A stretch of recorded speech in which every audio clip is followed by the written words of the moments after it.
our first presenter within this series. So, Dr. Ainka Granderson is a Trinidad and Tobago born and based climate defender.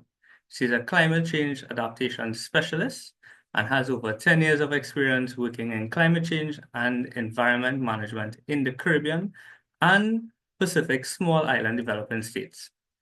Currently, she is the Resilience Program Manager at the Caribbean Natural Resources Institute, or as we all know, CANARI, overseeing the portfolio of projects on climate change and disaster resilience across the Caribbean region.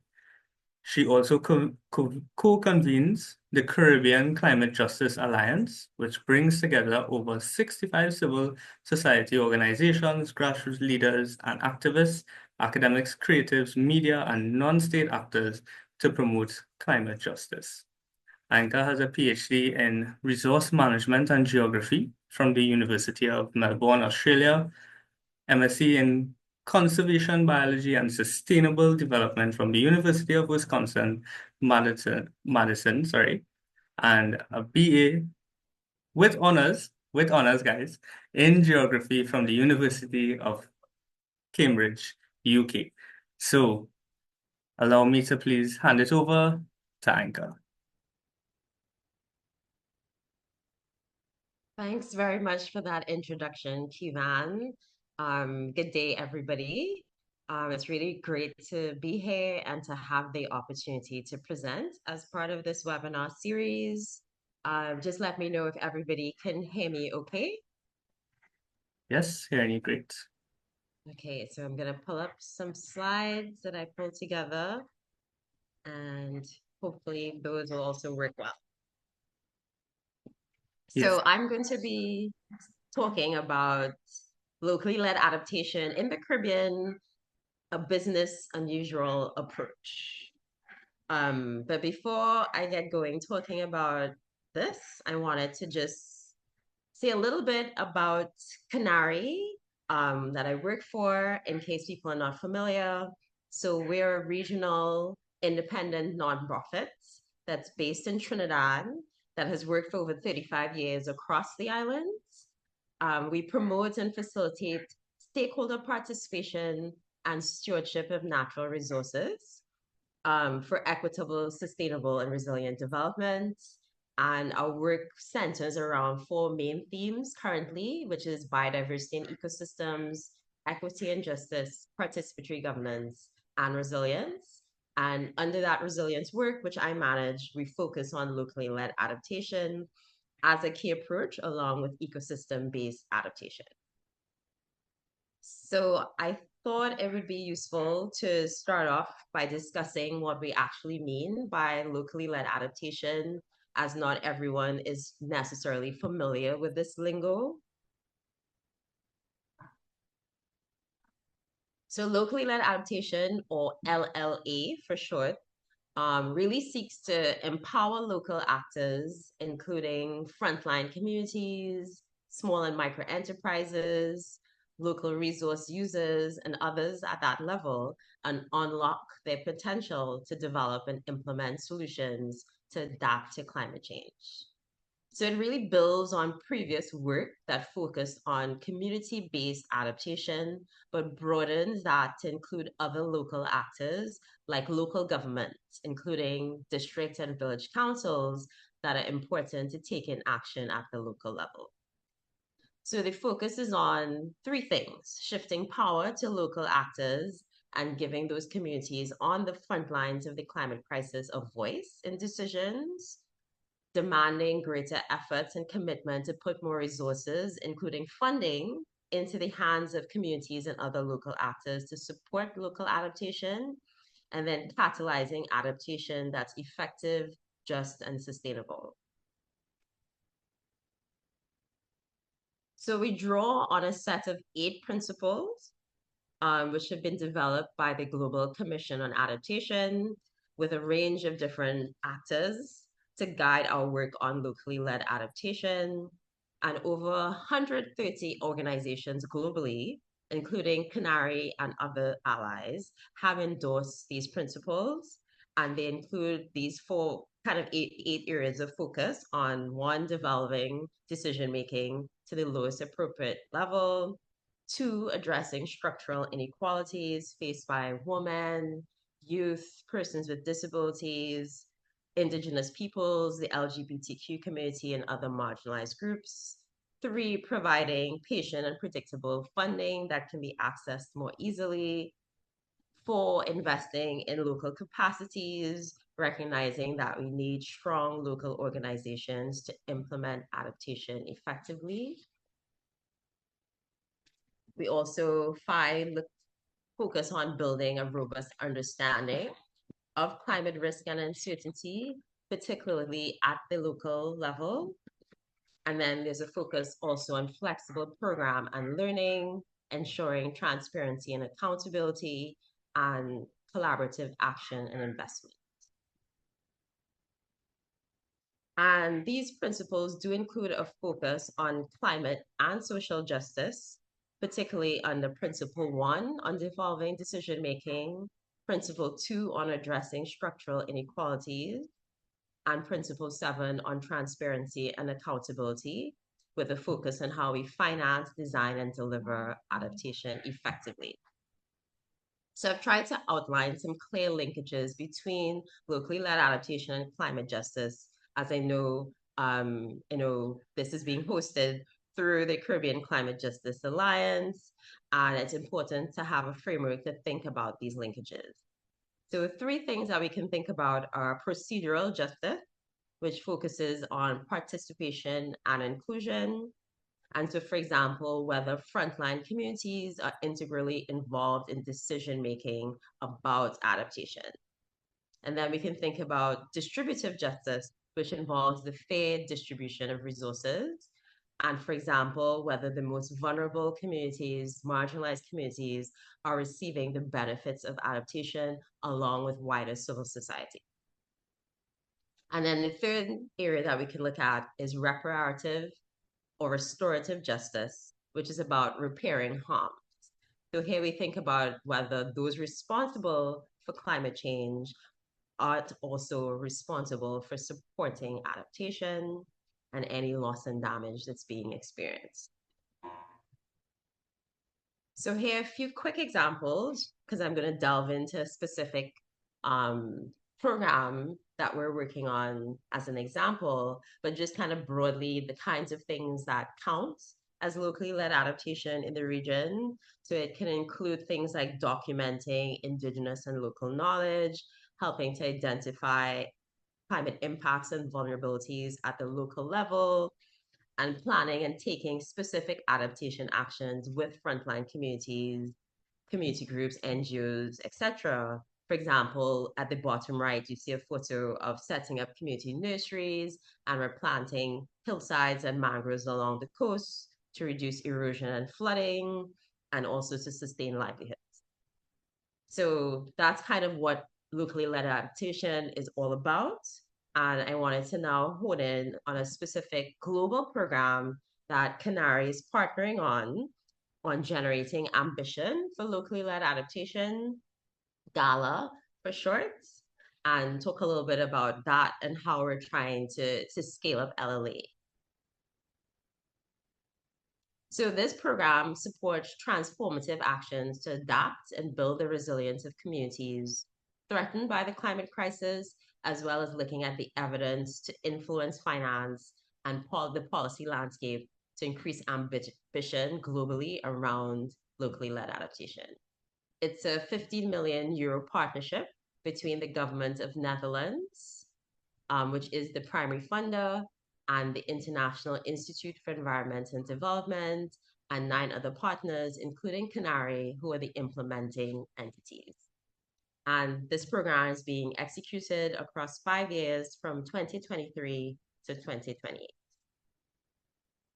So CANARI is serving as the regional lead for this work in the Caribbean within the global consortium. And while the program is targeting a range of areas across the globe, we're working very specifically in the Caribbean, focusing on 5 countries: Antigua and Barbuda, Belize, Jamaica, Suriname, and Trinidad and Tobago. And then we're also working region-wide in terms of trying to build capacity, share knowledge, build evidence, etc. So there's four main kind of work streams or components of work under the project, which are on adaptation actions and how we can better support local actors implement actions, evidence and knowledge. So how can we generate that to support scale up, influencing key actors, particularly in the finance delivery chain, so we can increase support for locally led adaptation, and also learning and capacity building and making sure that that's anchored in the lived realities, and can underpin decision making properly.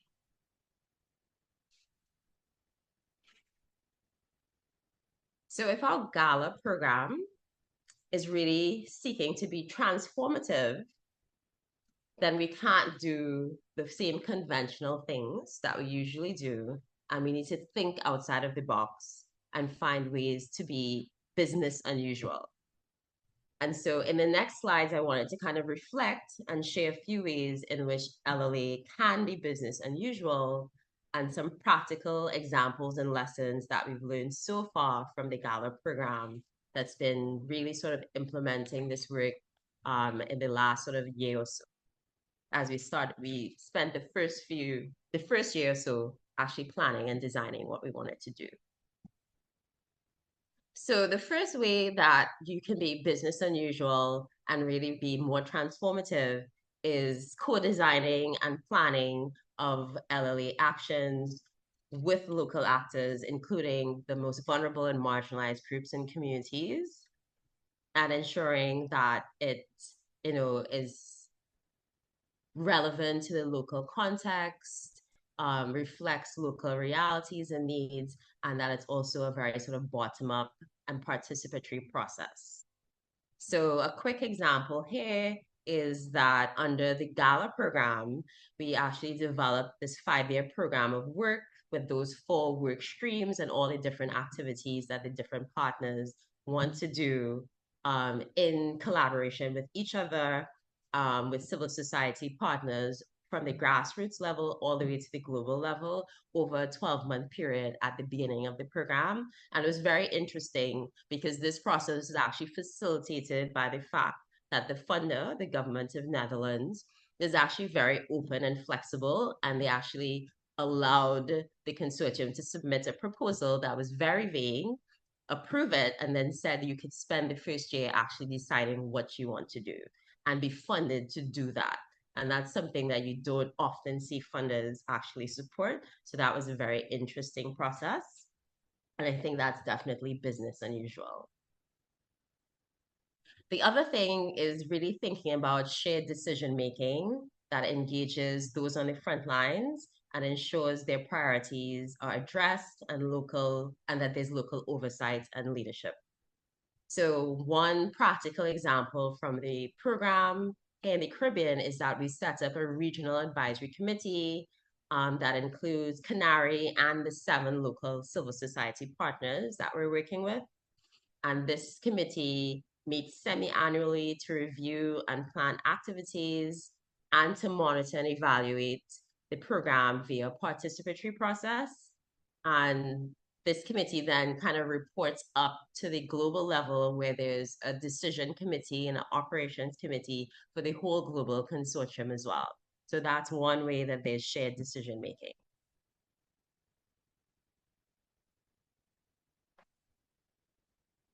There's also, I think, needs to be really a focus on how we empower and build the capacity of local actors to really enable them to effectively adapt and also show leadership over the long term, because you don't really get good adaptation, which requires ongoing sort of action over a significant time period at the local level if you don't have strong organizations to do that.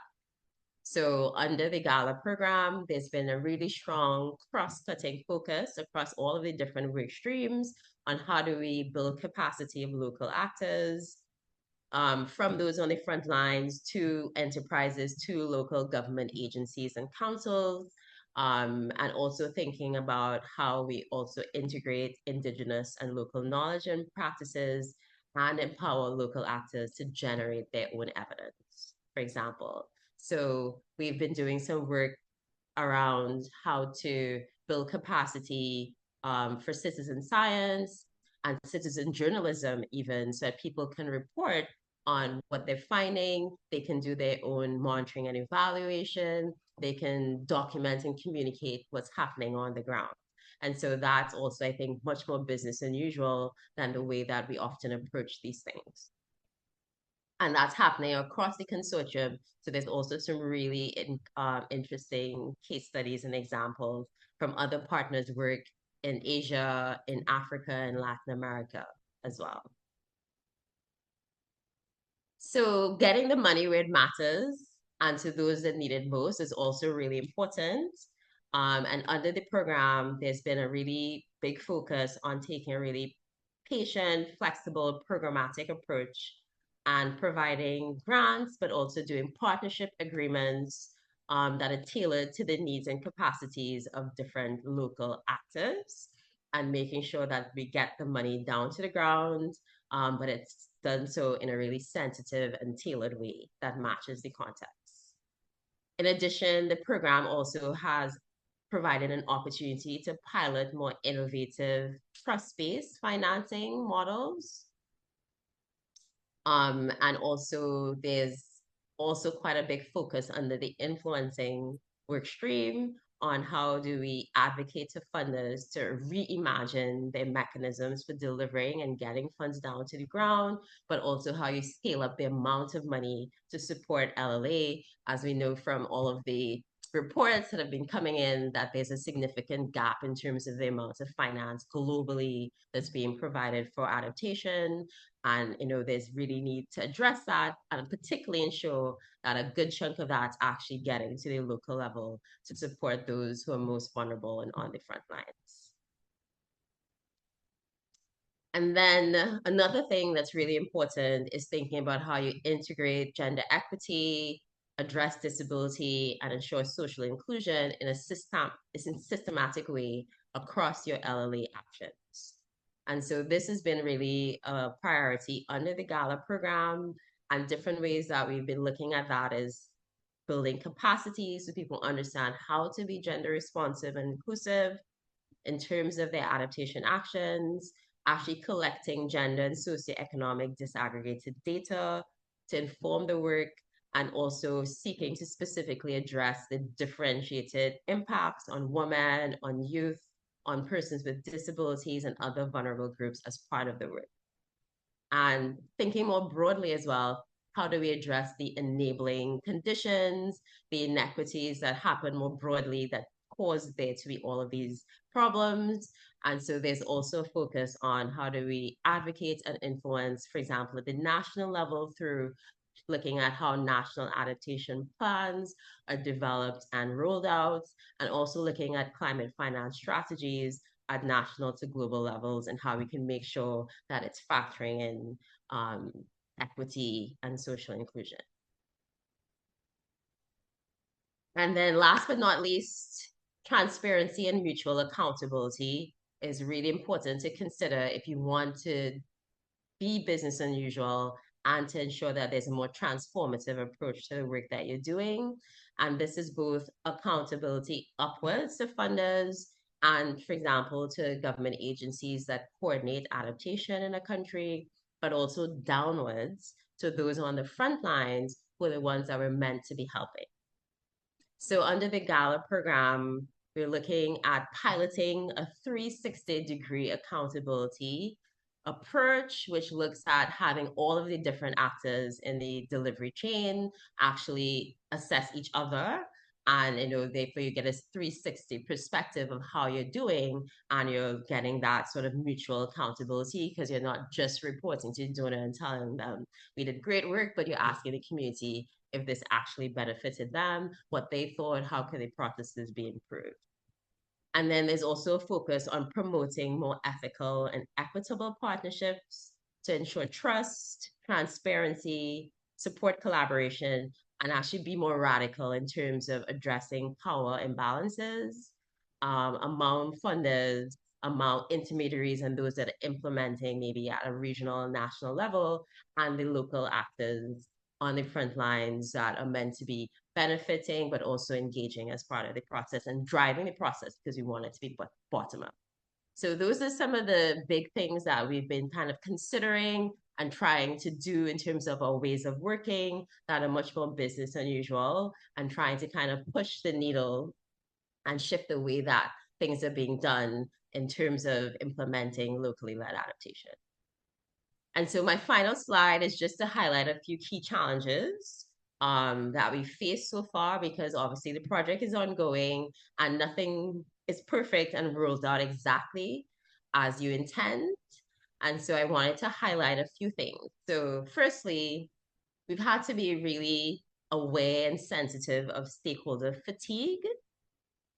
And there's a concept that people may not be familiar with, but I remember years ago when I was in university reading a book that was titled Tyranny of Participation. And the idea really was that, yes, it's really important to involve people, to empower them, to have them input into decisions, but sometimes not every single activity needs to have everybody there because it takes away time from them and they get exhausted and then they're not willing to input into other things, or maybe only some people have the capacity to input into certain aspects and others don't. So you have to really think about how and who you're involving at different steps and whether it's meaningful. It's not just to check a box, right? So that's one of the things that we've had to really reflect on. The process is also very time intensive. Luckily, we have quite a good chunk of money. So, because time often equals money. So it's not that we don't have the budget to do it, but it is very time intensive and you have to kind of take that into account and be very patient in terms of rolling out these activities. Because the approach is so flexible and constantly evolving, there's been some issues around clarity and consensus among the different partners about what we're doing, why, what are the synergies, are we duplicating efforts, etc. So that's also been an interesting challenge. And then factoring the differing capacity of partners to engage and access funding. So for example, we had a target where all of the different partners, for example, globally, should have been accessing up to at least €1 million each. But in terms of rollout so far, there's some that have been had lots of issues in terms of getting their work going. And so they haven't been able to access as much funding as others who are better positioned to absorb funds and to roll things out. And so there's ended up being a bit of disparity because we've decided that, we're going to allocate funds based on capacity and ability to actually absorb and implement, right? But that doesn't necessarily mean that there's fair allocation of the funds if you do it that way. And then finally, obviously, we have this rapidly changing geopolitical context in terms of, the supply chain, in terms of wars and other disruptions, the cost of things, whether there's even going to be a lot of focus and financing for climate adaptation or even climate generally in light of everything that's happening globally. And so just kind of rolling with the punches, I guess, in some respects. And even thinking about things like, with changes in government, because the Netherlands recently had an election, were they going to pull funding from the program? And was that going to cause problems, etc.? But so far, that hasn't happened. And fingers crossed that we don't have any issues there. But there's just some really interesting things that have cropped up that I thought I would share there. And so with that, I am going to stop talking. And I just wanted to note that we do have a program webpage where you can find out more info, and you can also email me and my colleagues that are overseeing this program component in the Caribbean for more info. And just to say thanks all, and also specifically thanks to Kevin and Tabitha for the invitation and organizing this webinar series. So that's it for me. Hi, Ainka. Thank you very much for that presentation. Really interesting stuff. And yes, thank you for also agreeing to be our first presenter in this series. So now what we wanted to do is just move into, that Q&A session, just to hear from the participants in the room. If they have any questions, I have a few, but I would open it up to the participants. So feel free. You could unmute and ask the questions, or share in the chat and we can ask them for you. that as well.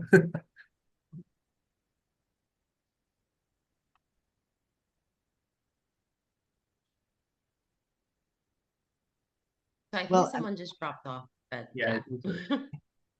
well, I have one. I'll kick off here, which is, and part of me, my voice is a little weak, so I hope you can hear me. But we also do our best to follow the eight principles. It's fundamental to our organization, and we have frequently run into partners or individuals who just really don't understand what we're doing or don't understand the time and money it takes to do it. Not always, but we were on a big $20 million project. And they kept thinking, well, what's the value in this, working with the community center and doing this assessment and figuring out how resources were flowing, things like that. And we had really challenging time communicating that and getting others to see the value. And it just sounds like you're so deep into this work. I'm really curious if you've faced that before, if there are tools to perhaps overcome that understanding of the importance of these, approaches. Yeah, so that's a really interesting question. I think quite a hard one. Yeah, So it's big. I think that, for example, in the consortium, we've tried to identify champions. So one of the things is because there's this endorsement list of who's endorsed the principles and technically has said they agree with them and they're supportive, you have like a number of funders who have signed up for this, who you can say, well, you're an endorser of the LM principles.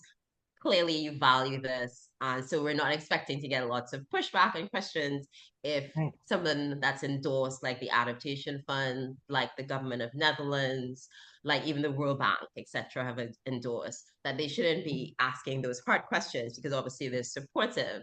But I think that's not true for other funders who may not be fully aware of, locally led climate action and kind of the value proposition and the why of doing certain things. And I know particularly, even with thin spaces that are very supportive, one of the things that we've particularly struggled with is being in a SIDS context that funders don't often understand that you can't have the same scale of impacts in terms of numbers of people, numbers of hectares, etc., that are impacted.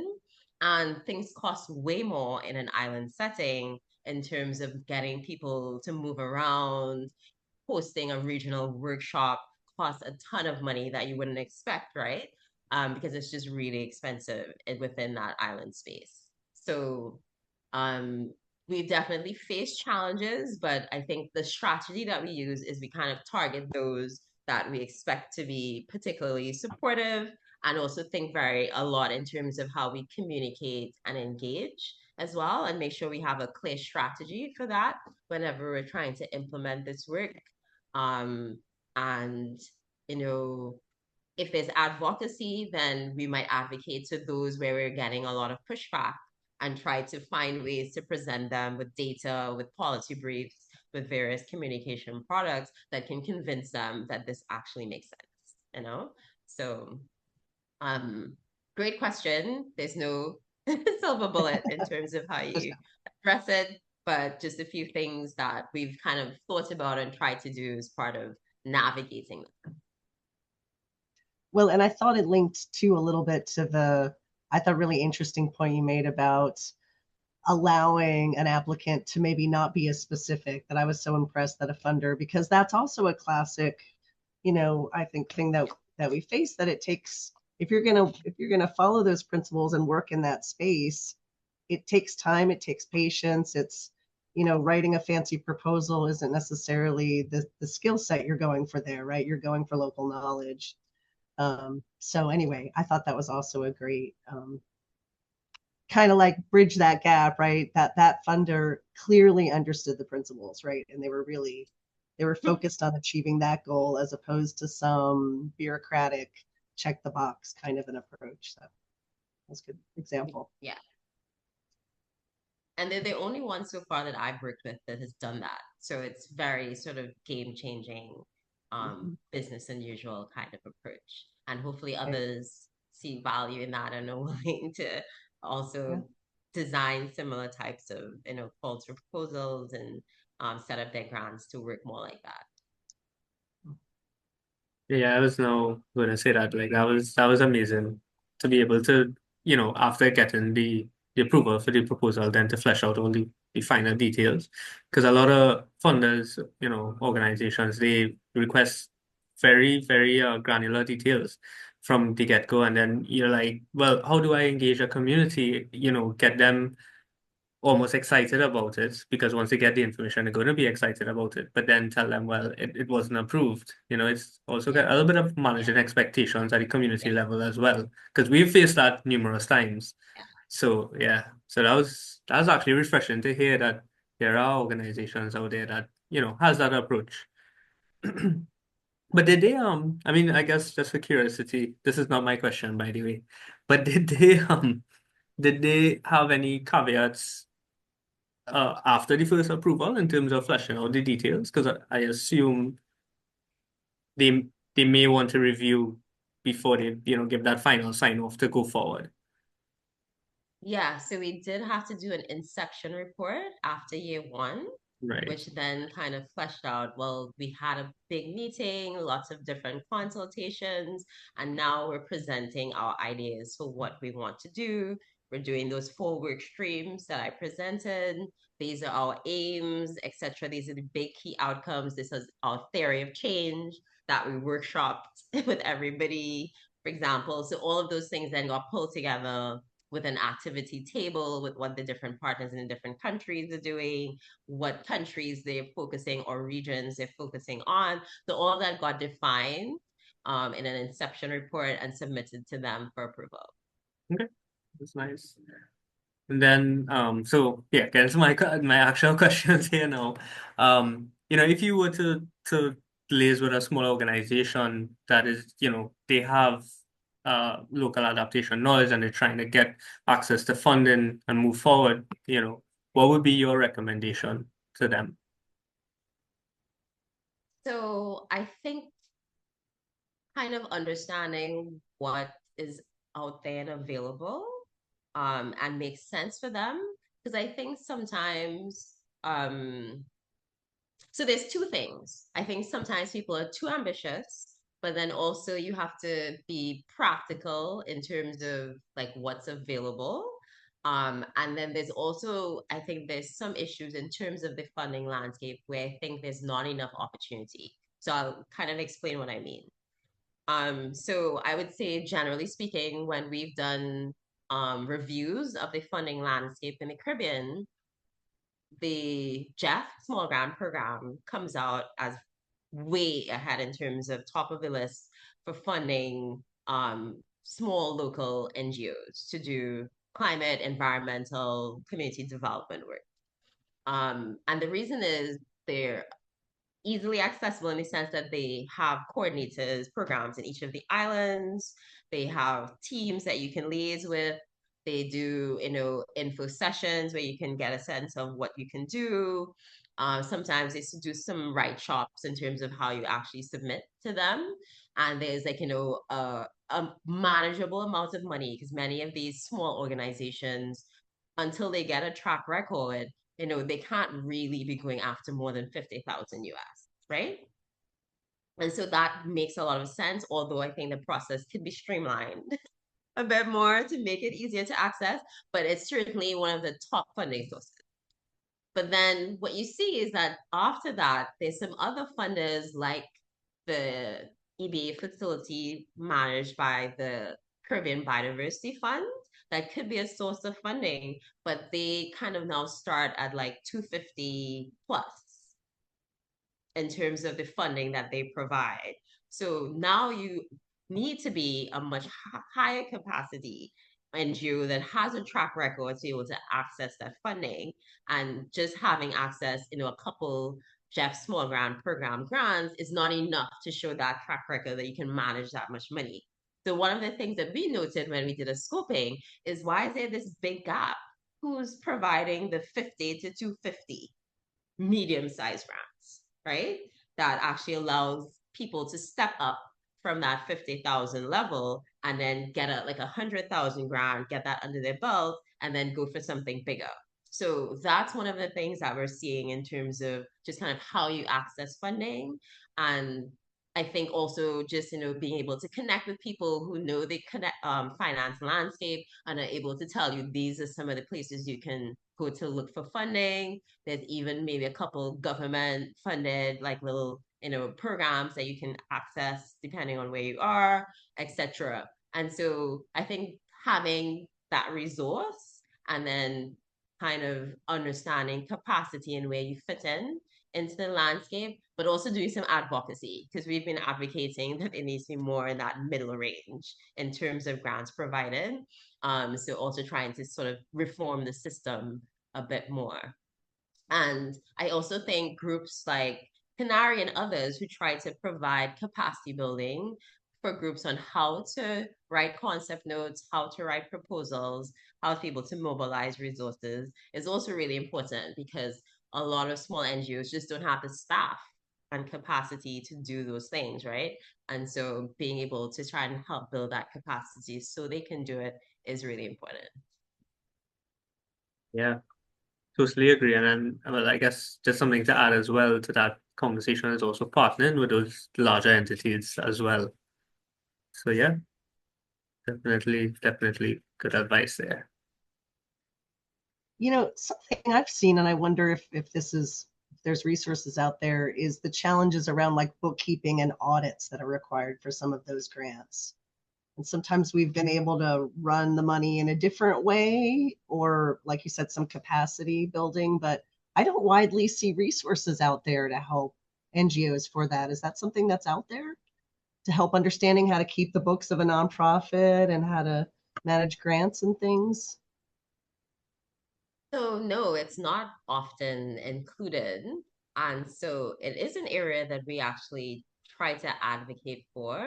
So very specifically, CANARI, based on having done this for over 20 years, we often say to funders, you have to have a capacity building program that's in parallel to your grant making, because you need to build capacity through learning by doing. Because if you give them a grant, you can then do capacity at the proposal design and development stage. You can do capacity building at the project management and reporting stage. You can do capacity building on how to do proper monitoring, evaluation, and learning.